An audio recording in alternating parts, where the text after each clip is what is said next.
কাঁকড়া, পেঁয়াজ, লঙ্কা, পুঁই শাক, কুমড়ো, আলু কেটে রেখে দিয়েছি ভালো করে ধুয়ে। কড়াইতে তেল গরম করে পেঁয়াজ দিলাম, তারপরে কাঁকড়াগুলোও দিয়ে দিলাম।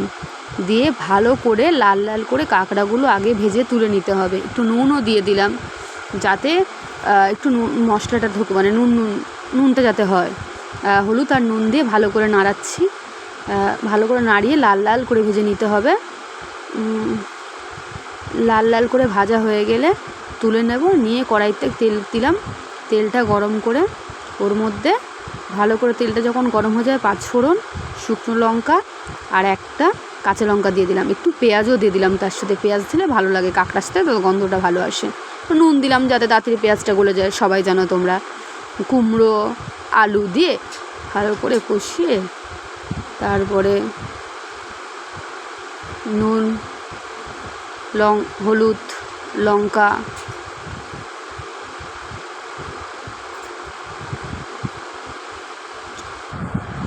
ভালো করে নাড়িয়ে পুঁই শাক দিয়ে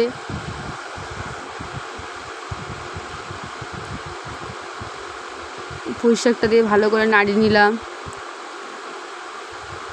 ভালো করে নাড়িয়ে রান্নাটা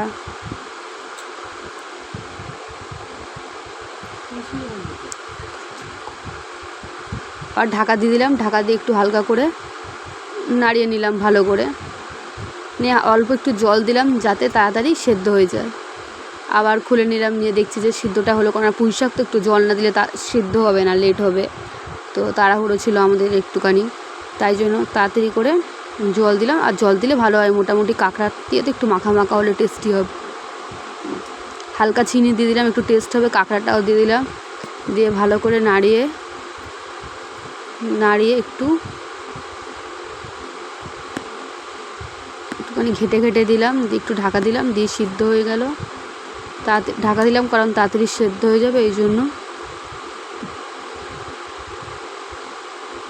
নামিয়ে নিলাম। এবার দেখো কেমন দেখতে হয়েছে।